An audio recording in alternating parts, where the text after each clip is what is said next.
ذكر رحمة ربك عبده زكريا.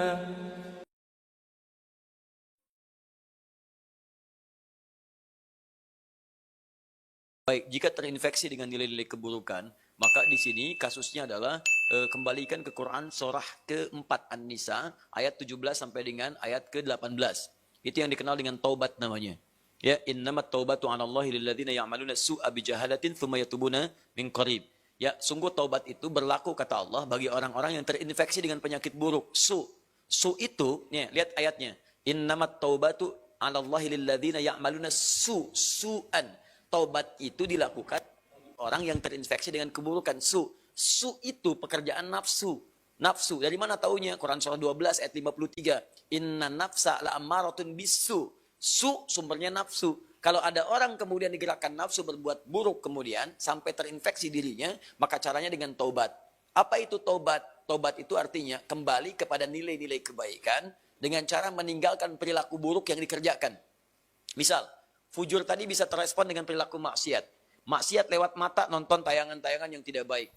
Saya punya kawan, dia alumni dari Kanada, di Neuroscientific, di jurusan untuk saraf. Ya, itu kita diskusi. Ternyata selain narkoba sekarang ini yang paling bahaya itu pornografi. Pornografi itu begitu seseorang kemudian menggunakan fungsi pandangannya untuk melihat tayangan seperti itu langsung merusak ke fungsi otaknya. Dia masuk tuh, menginfeksi, kadang-kadang candunya lebih besar daripada narkoba. Makanya orang kalau nggak pernah lihat, tiba-tiba melihat itu bayangannya tuh lama di bagian otaknya tuh.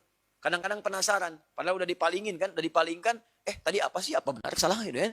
Nah itu bisa demikian tuh, itu yang paling dahsyat. Nah kalau kemudian Anda ingin menghilangkan itu dan perilakunya diburuk nantinya, ke pola hidup, ke tubuh, ke macam-macam, Anda paham sendirilah gitu kan. Nah maka apa yang kemudian mesti dilakukan? Tinggalkan itu, tinggalkan, jauhi, taubat, akui salah, sesali itu, kemudian tinggalkan, dan cara meninggalkannya ganti dengan yang lebih baik. Pandang yang baik-baik, latihannya begitu.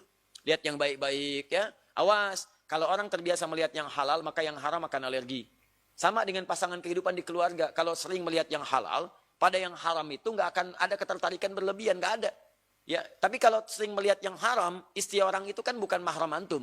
Kalau ngelihat istri orang keseringan, ngelihat istri sendiri jadi nggak enak. Ibu juga sama gitu. Kalau ngelihat suami orang itu keseringan, lihat suami sendiri itu udah hambar. Makanya kalau orang-orang ngelihat yang halal itu yang bagus-bagus, maka yang haram itu akan sulit kita. Sama bicara juga begitu. Kotor kata-kata, tinggalkan yang kotor, balik kepada yang baik. Begitu baik kebiasaan, maka kotor akan dihilangkan. Nah, demikian adanya